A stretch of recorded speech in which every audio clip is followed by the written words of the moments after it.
सीखना अध्ययन का एक बिल्कुल अलग पाठ्यक्रम है? मैंने पूछा। बिल्कुल है, अमीर डैडी ने जवाब दिया। बिल्कुल। हवाई में शनिवार की उस सुहानी सुबह हम खामोशी में बैठे रहे। मेरे मित्रों ने अभी अपना लिटिल लीग बेसबॉल मैच शुरू किया था, लेकिन किसी कारण मैं खुश था कि मैंने 10 सेंट प्रति घंटे पर काम करने का निर्णय लिया था। मुझे एहसास था कि मैं ऐसा कुछ सीखने वाला हूं जो मेरे मित्र स्कूल में कभी नहीं सीख पाएंगे। सीखने के लिए तैयार हो? अमीर डैडी ने पूछा। बिल्कुल, मैंने दांत दिखाते हुए कहा। मैंने अपना वादा निभाया है, मैं तुम्हें दूर से सिखा रहा हूं। मेरे अमीर डैडी ने कहा, 9 साल की उम्र में तुम इस बात का स्वाद चख चुके हो कि पैसे के लिए काम करने में कैसा लगता है। बस अपने आखिरी महीने को 50 साल से गुणा कर लो और तुम्हें इस बात का अंदाजा हो जाएगा कि ज्यादातर लोगों की जिंदगी कैसे गुजरती है। अब मैं समझ नहीं पाया, मैंने कहा। जब तुम मुझसे मिलने के लिए कतार में इंतजार कर रहे थे, एक बार नौकरी पाने के लिए और दूसरी बार तनख्वाह बढ़वाने के लिए, तब तुम्हें कैसा महसूस हो रहा था? बहुत बुरा, मैंने कहा। अमीर डैडी बोले, अगर तुम पैसे के लिए काम करने का निर्णय लेते हो तो जीवन इसी तरह गुजरेगा। तुम्हें तब कैसा महसूस हुआ था जब मिसेस मार्टिन ने 3 घंटों के काम के बदले में तुम्हारे हाथ में 3 सिक्के रखे थे? मुझे महसूस हुआ था कि यह काफी नहीं है, यह तो कुछ भी नहीं लग रहा था। मैं निराश हुआ था, मैंने कहा।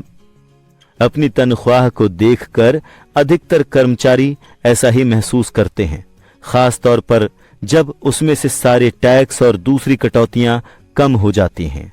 कम से कम तुम्हें तो 100% तनख्वाह मिली थी। आपका मतलब है कि ज्यादातर कर्मचारियों को पूरी तनख्वाह नहीं मिलती है? मैंने आश्चर्य से पूछा। हे भगवान, नहीं, अमीर डैडी ने कहा। सरकार अपना हिस्सा सबसे पहले ले लेती है। सरकार ऐसा कैसे करती है? मैंने पूछा। टैक्स, अमीर डैडी ने कहा। जब आप कमाते हैं तो आप पर टैक्स लगता है, जब आप खर्च करते हैं तो आप पर टैक्स लगता है, जब आप बचत करते हैं तब आप पर टैक्स लगता है, जब आप मरते हैं तब भी आप पर टैक्स लगता है। लोग सरकार को अपने साथ ऐसा क्यों करने देते हैं? अमीर लोग ऐसा नहीं करने देते, अमीर डैडी ने मुस्कुराते हुए कहा। गरीब और मध्यम वर्गीय लोग करने देते हैं। मैं शर्त लगाता हूं कि मैं तुम्हारे डैडी से ज्यादा कमाता हूं, लेकिन वो मुझसे ज्यादा टैक्स देते हैं।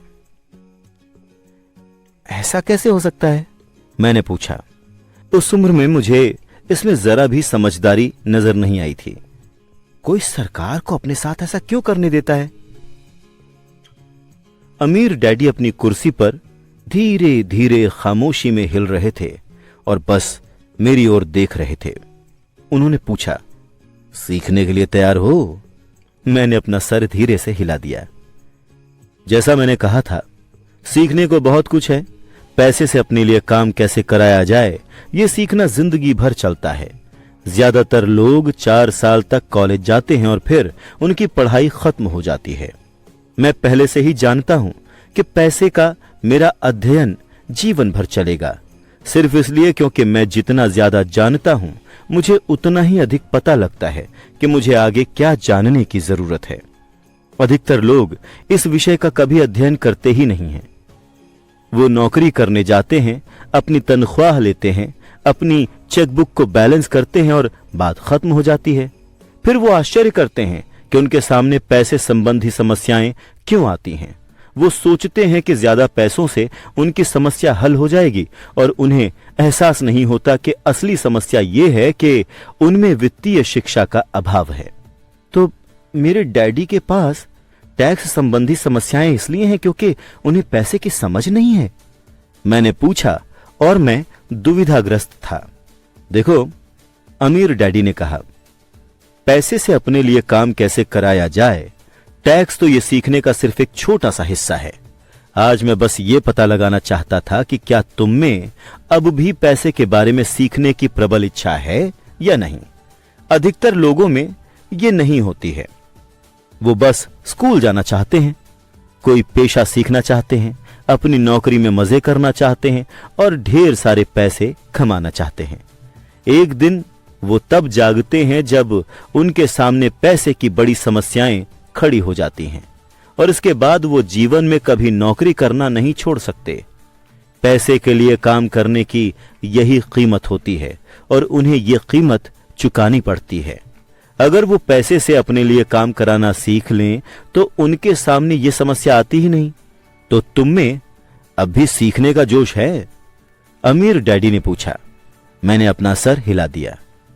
अच्छी बात है, अमीर डैडी ने कहा। तो अब काम पर चलो, इस बार मैं तुम्हें कोई तनख्वाह नहीं दूंगा। क्या? मैंने हैरानी से पूछा। तुमने मेरी बात सुन ली, तनख्वाह बंद। तुम हर शनिवार को 3 घंटे उसी तरह काम करोगे, लेकिन इस बार तुम्हें 10 सेंट प्रति घंटे की तनख्वाह नहीं मिलेगी। तुमने कहा था कि तुम पैसे के लिए काम ना करना सीखना चाहते हो, इसीलिए मैं तुम्हें कोई तनख्वाह नहीं दे रहा हूं। मैं जो सुन रहा था उस पर यकीन नहीं कर पा रहा था। मैंने माइक से बातचीत कर ली है और उसने मुफ्त में काम करना शुरू कर दिया है। वो सामान के डिब्बों की धूल साफ कर रहा है और उन्हें करीने से जमा रहा है। बेहतर होगा कि तुम भी जल्दी से वहां पहुंचकर काम शुरू कर दो। ये ठीक नहीं है, मैं चिल्लाया। आपको मुझे कुछ ना कुछ तनख्वाह तो देते रहना चाहिए। तुमने कहा था कि तुम सीखना चाहते हो। अगर तुम ये बात अभी नहीं सीखोगे तो बड़े होकर तुम मेरे लिविंग रूम में बैठी 2 महिलाओं और उस बूढ़े आदमी जैसे बन जाओगे जो पैसे के लिए काम कर रहे हैं और ये उम्मीद कर रहे हैं कि मैं उन्हें नौकरी से ना निकालूं। या फिर तुम अपने डैडी की तरह बन जाओगे जो पैसे तो बहुत कमाते हैं लेकिन गले तक कर्ज में डूबे हुए हैं और ये उम्मीद कर रहे हैं कि ज्यादा पैसे से उनकी समस्या सुलझ जाएगी। अगर तुम यही चाहते हो तो मैं एक बार फिर से 10 सेंट प्रति घंटे के अपने पुराने वादे पर लौटने को तैयार हूं। या तुम वो कर सकते हो जो ज्यादातर लोग करते हैं, शिकायत करो कि तनख्वाह कम है और तुम ये नौकरी छोड़कर किसी दूसरी नौकरी की तलाश शुरू कर दो।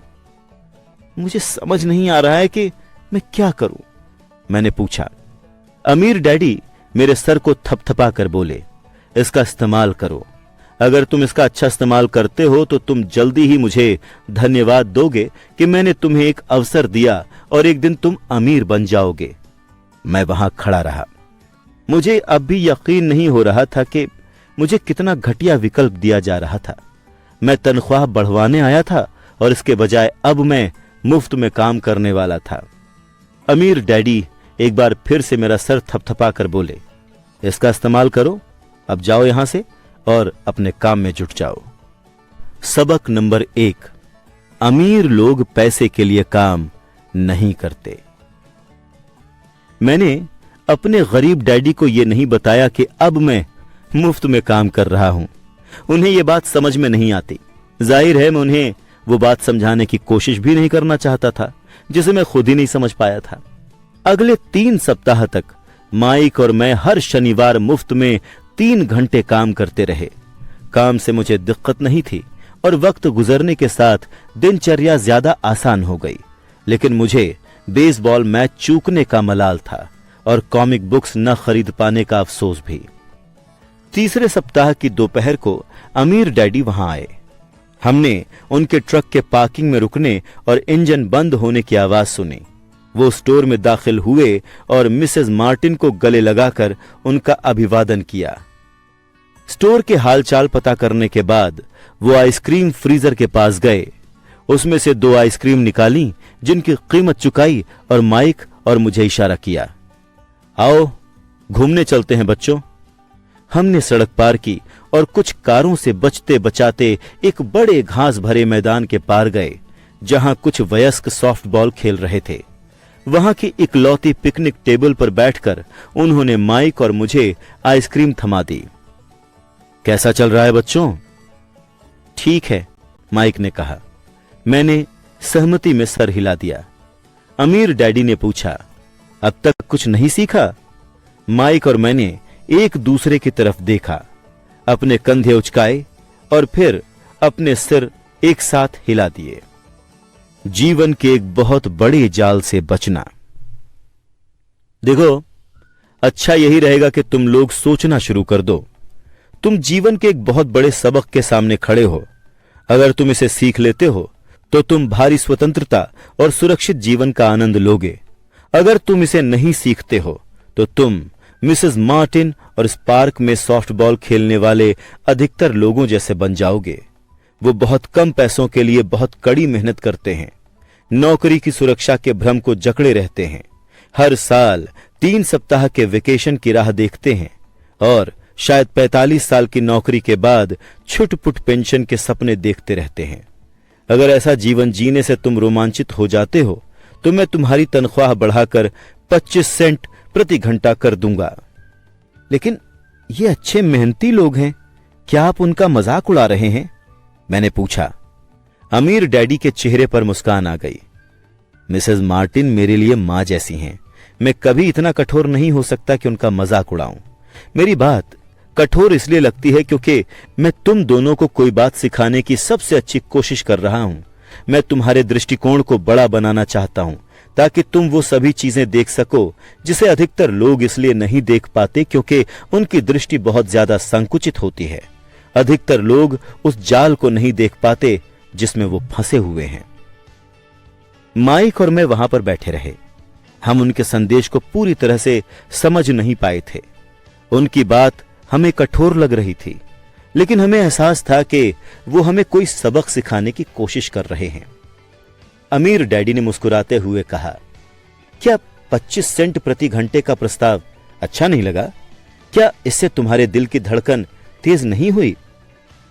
मैंने अपना सर इनकार में हिलाया। हालांकि दरअसल ये तेज हो गई थी। 1 घंटे के काम के बदले में 25 सेंट मेरे हिसाब से बहुत बढ़िया सौदा था। अमीर डैडी ने चालाकी से मुस्कुराते हुए कहा, अच्छा तो मैं तुम्हें 1 घंटे के बदले में $1 दूंगा। अब मेरा दिल तेजी से दौड़ने लगा। मेरा दिमाग चीख चीख कर कह रहा था, इसे मान लो, मान लो। मुझे अपने कानों पर भरोसा नहीं हो रहा था, फिर भी मैं चुप रहा। ठीक है, $2 प्रति घंटा। मेरा छोटा दिमाग और दिल फटने की कगार पर पहुंच गए। आखिर ये 1956 की बात थी और $2 प्रति घंटे की कमाई मुझे संसार का सबसे अमीर बच्चा बना देती।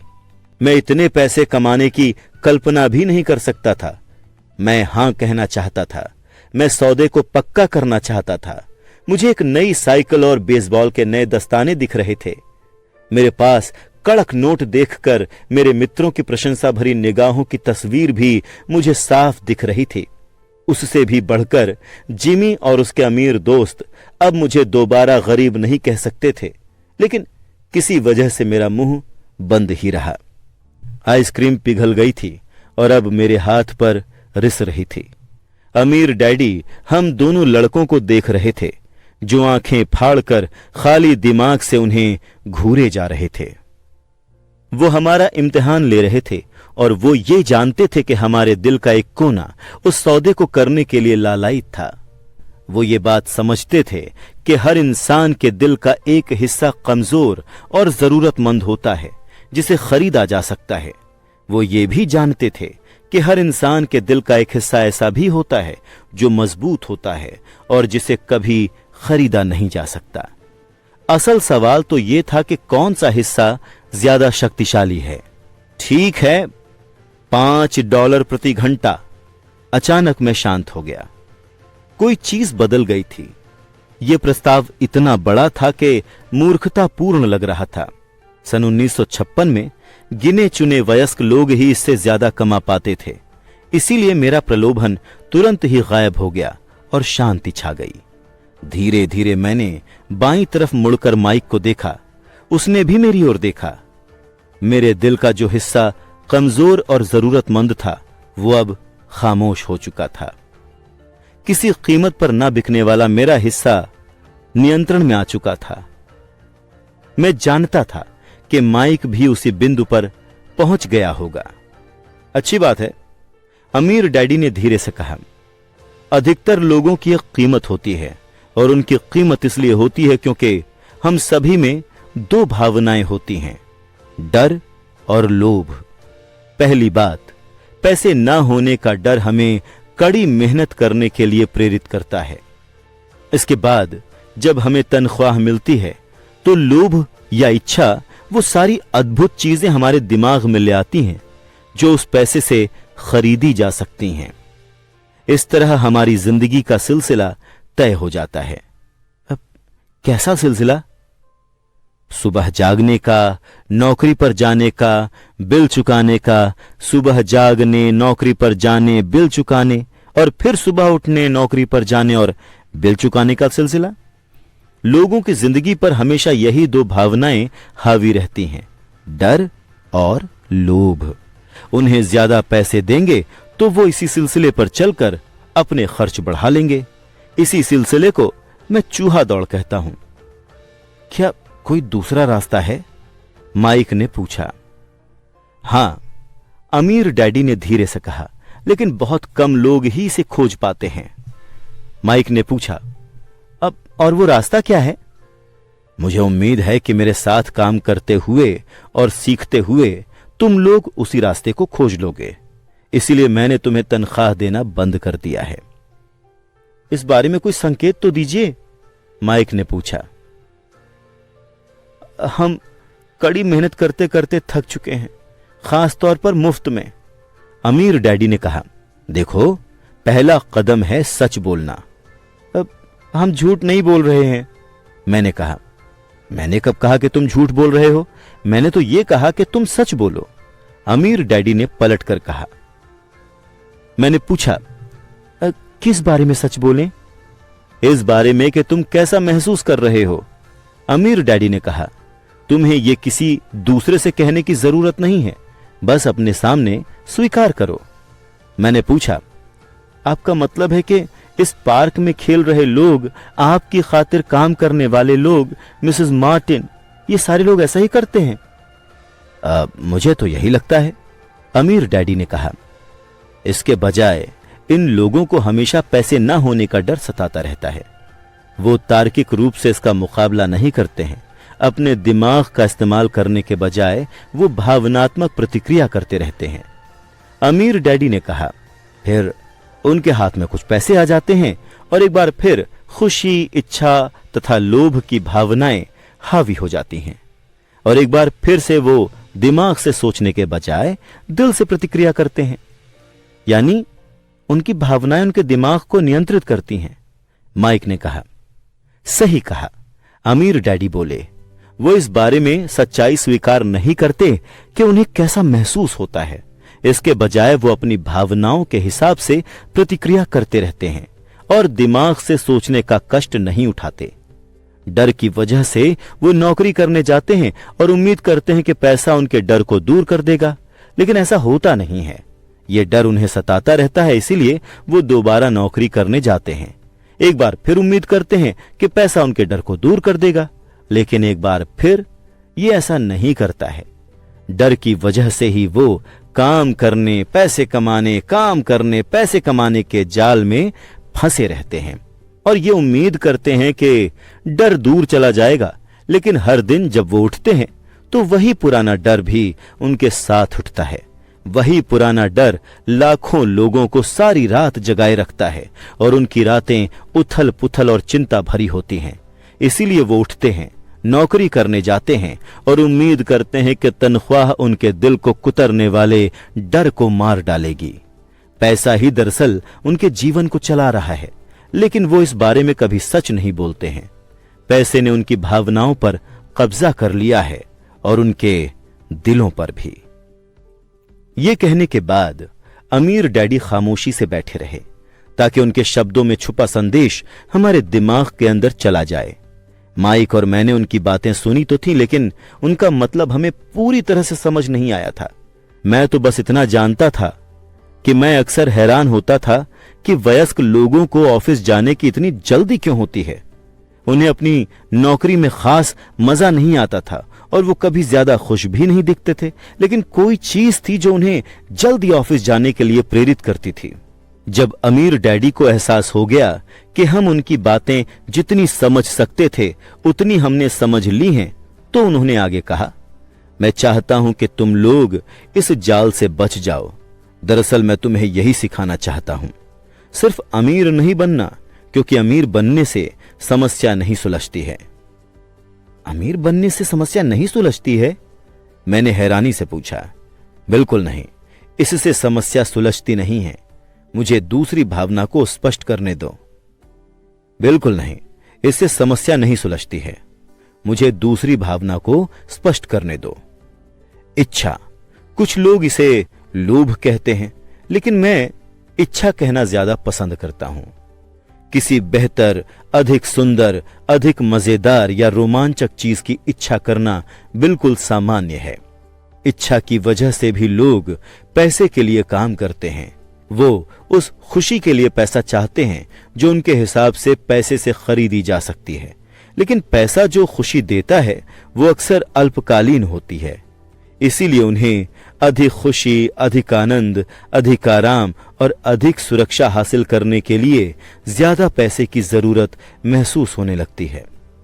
इसीलिए वो नौकरी करते रहते हैं और सोचते हैं कि पैसा डर और इच्छा की वजह से, इसीलिए वो नौकरी करते रहते हैं और सोचते हैं कि पैसा डर और इच्छा की वजह से परेशान उनके दिल को शांत कर देगा। लेकिन पैसा ये नहीं कर सकता। माइक ने पूछा, क्या अमीर भी ऐसा करते हैं? हां, अमीर भी इसमें शामिल हैं। अमीर डैडी ने कहा, वास्तव में बहुत से अमीर लोग इच्छा नहीं, डर के कारण अमीर होते हैं। वो मानते हैं कि पैसे होने पर वो गरीबी के डर से आजाद हो जाएंगे, इसीलिए वो ढेर सारे पैसे इकट्ठा कर लेते हैं। लेकिन इसके बाद उन्हें पता चलता है कि उनका डर तो और ज्यादा बढ़ गया है। अब उन्हें पैसे गंवाने का डर सताने लगता है। मेरे कुछ मित्र हैं जो काफी पैसे वाले होने के बावजूद नौकरी कर रहे हैं। मैं ऐसे लोगों को जानता हूं जिनके पास कई मिलियन डॉलर्स हैं, लेकिन वो गरीबी के दिनों में जितना डरते थे आज उससे ज्यादा डरते हैं। वो दहशत में रहते हैं कि कहीं वो अपनी सारी दौलत गंवा ना बैठें। जिस डर ने उन्हें अमीर बनने के लिए प्रेरित किया था वो अब और भी बढ़ गया है। उनके दिल का कमजोर और जरूरतमंद हिस्सा दरअसल ज्यादा तेजी से चीख रहा है। वो बड़े मकानों, कारों और ऐशो आराम की जिंदगी को गंवाना नहीं चाहते जिसे पैसे ने उनके लिए खरीदा है। वो इसी चिंता में घुलते रहते हैं कि अगर उनका पैसा चला गया तो उनके मित्र क्या कहेंगे। इसी वजह से कई लोग भावनात्मक रूप से कुंठित और मनोरोगी हैं, हालांकि वो अमीर दिखते हैं और उनके पास पहले से भी ज्यादा पैसा है। मैंने पूछा, तो क्या गरीब आदमी बहुत ज्यादा सुखी होता है? नहीं, मुझे तो ऐसा नहीं लगता। अमीर डैडी ने जवाब दिया, पैसे से दूर भागना भी उतना ही बड़ा पागलपन है जितना कि इस पर आसक्त होना। जैसे उसे किसी ने समझा बुझाकर भेजा हो। उसी समय कस्बे का पागल हमारी टेबल के पास से गुजरा और बड़े कूड़ेदान के पास रुककर उसमें कुछ टटोलने लगा। चर्चा के इस मोड़ पर हम तीनों ने बड़ी रुचि से उसे देखा, हालांकि पहले शायद हम उसे नजरअंदाज कर देते। अमीर डैडी ने अपने पर्स से $1 का नोट निकाला और उस पागल बूढ़े को इशारा करके बुलाया। पैसा देखकर पागल तुरंत आ गया। उसने नोट ले लिया। अमीर डैडी को बहुत बहुत धन्यवाद दिया और अपनी खुशकिस्मती पर खुश होकर तेजी से वहां से चला गया। उसमें और मेरे ज्यादातर कर्मचारियों में बहुत अंतर नहीं है। अमीर डैडी ने कहा, मैं से बहुत से लोगों से मिला हूं जो कहते हैं, ओह, पैसे में मेरी कोई दिलचस्पी नहीं है, लेकिन फिर भी वो 8 घंटे नौकरी करते हैं। ये सच्चाई को नकारना है। अगर उनकी पैसे में कोई दिलचस्पी ही नहीं है तो फिर वो नौकरी क्यों कर रहे हैं? इस तरह की सोच शायद उस आदमी से ज्यादा पागलपन भरी है जो पैसों पर कुंडली मारकर बैठ जाता है। जब मैं वहां अपने अमीर डैडी की बातें सुन रहा था तो मेरे दिमाग में वो बात आ गई जो मेरे खुद के डैडी ने असंख्य बार कही थी, मेरी पैसों में कोई दिलचस्पी नहीं है। वो इन शब्दों को अक्सर कहते रहते थे। वो ये कहकर खुद को हमेशा सुरक्षित कर लेते थे। मैं इसलिए नौकरी करता हूं क्योंकि मैं अपने काम से प्यार करता हूं। तो हम क्या करें? मैंने पूछा। पैसे के लिए तब तक काम ना करें जब तक कि डर और लोभ की भावनाएं पूरी तरह से हमारे दिल से खत्म नहीं हो जाती। नहीं, इसमें तो बहुत समय बर्बाद हो जाएगा। अमीर डैडी ने कहा, भावनाओं की वजह से ही तो हम इंसान हैं।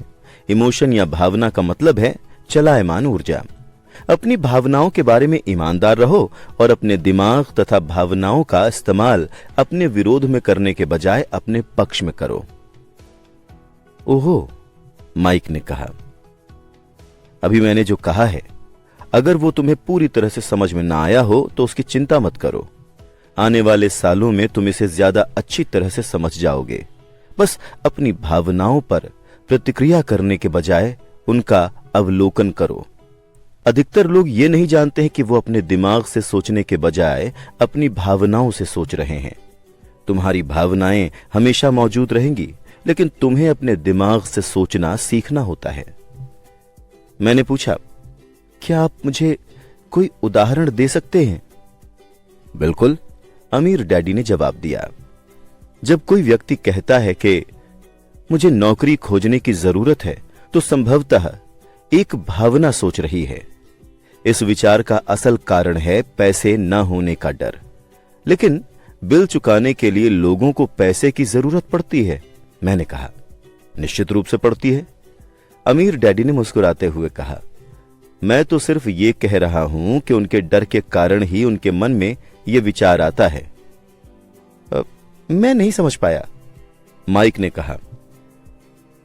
मिसाल के तौर पर, अमीर डैडी ने कहना शुरू किया, अगर धन की कमी का डर सताए तो नौकरी ढूंढने के लिए तुरंत दौड़ने के बजाय वो खुद से ये सवाल पूछ सकते हैं, क्या लंबे समय में नौकरी इस डर का सबसे अच्छा समाधान है? मेरे ख्याल से इसका जवाब है नहीं। दरअसल नौकरी एक दीर्घकालीन समस्या का अल्पकालीन समाधान है। लेकिन मेरे डैडी हमेशा कहते हैं, स्कूल जाओ, अच्छे ग्रेड लाओ ताकि तुम एक सुरक्षित नौकरी खोज सको। मैंने थोड़ी दुविधा में कहा, हाँ, मैं समझ सकता हूं कि वो ऐसा क्यों कहते हैं। अमीर डैडी मुस्कुराते हुए बोले, ज्यादातर लोग यही सलाह देते हैं और ये ज्यादातर लोगों के लिए एक अच्छा रास्ता भी है, लेकिन लोग मूलतः डर के कारण ही ये सलाह देते हैं। आपका मतलब है कि मेरे डैडी ऐसा इसलिए कहते हैं क्योंकि वो डरे हुए हैं?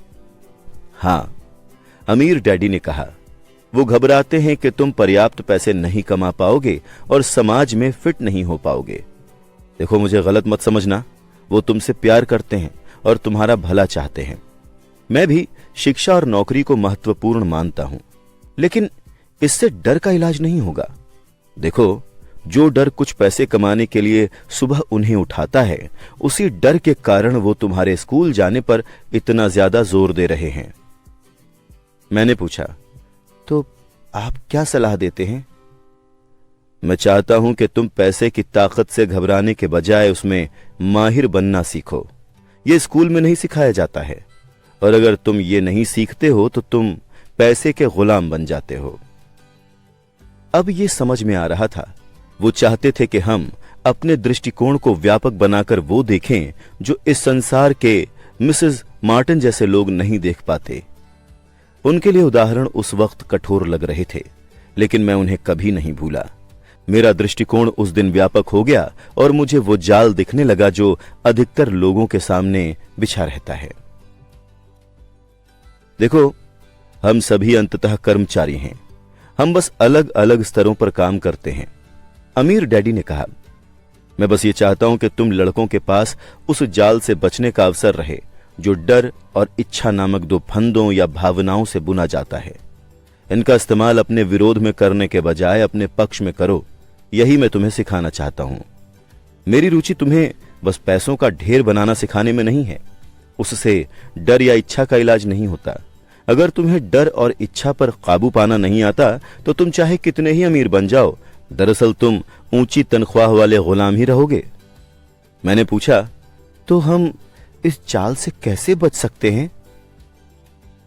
गरीबी या आर्थिक संघर्ष का मुख्य कारण डर और अज्ञान है, न कि अर्थव्यवस्था, सरकार या अमीर लोग।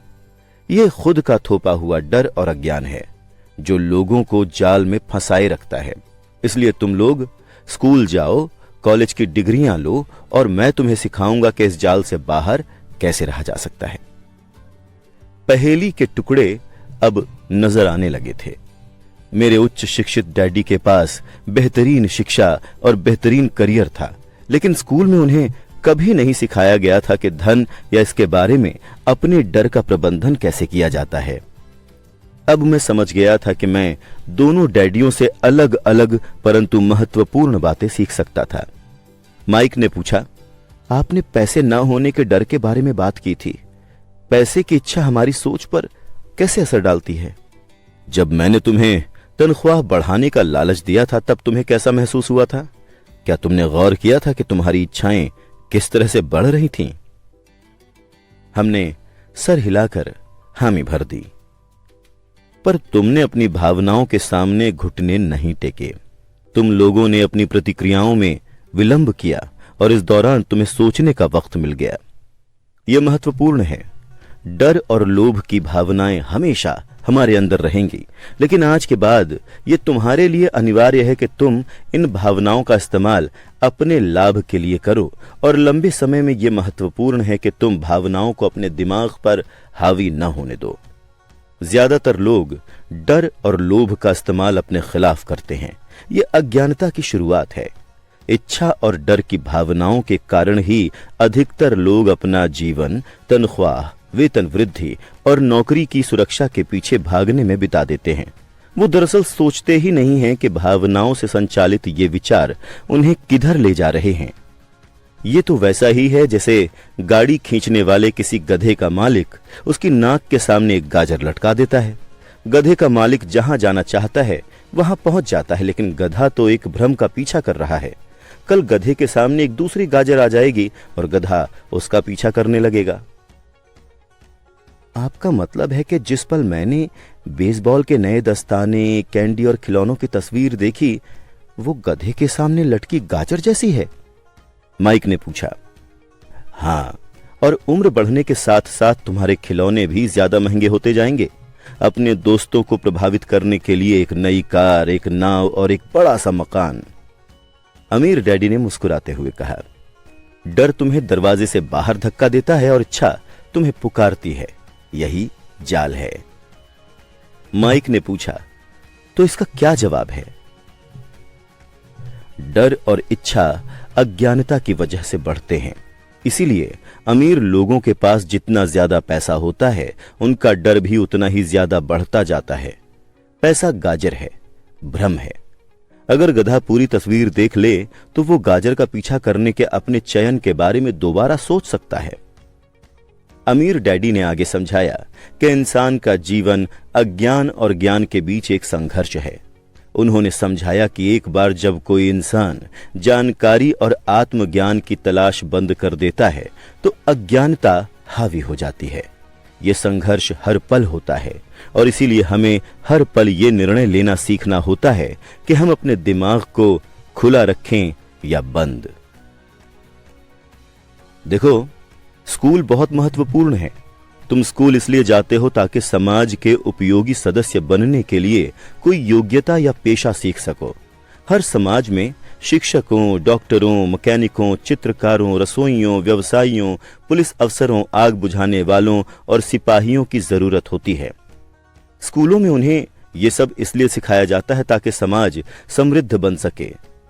अमीर डैडी ने कहा, दुर्भाग्य से बहुत से लोगों के लिए स्कूल शिक्षा की शुरुआत नहीं, अंत होता है। लंबी खामोशी छाई रही। अमीर डैडी मुस्कुरा रहे थे। उस दिन उन्होंने जो कहा वो हर बात मुझे तब समझ में आई थी, लेकिन अधिकतर महान शिक्षकों की तरह उनके शब्द भी मुझे बरसों तक सिखाते रहे। मैं आज थोड़ा कठोर रहा हूं, अमीर डैडी ने कहा। उन्होंने आगे कहा, लेकिन मैं चाहता हूं कि तुम लोग ये बातचीत हमेशा याद रखो। मैं चाहता हूं कि तुम लोग हमेशा मिसेस मार्टिन के बारे में सोचो और मैं चाहता हूं कि तुम लोग हमेशा उस गधे को याद रखो। अगर तुम लोग इस बारे में जागरूक नहीं होते हो कि डर और इच्छा की भावनाएं तुम्हारी सोच पर हावी हो रही हैं, तो ये दोनों तुम्हें जीवन के सबसे बड़े जाल में फंसा सकती हैं। जिंदगी भर डर डर कर जीना और कभी अपने सपनों को साकार न करना निर्ममता है।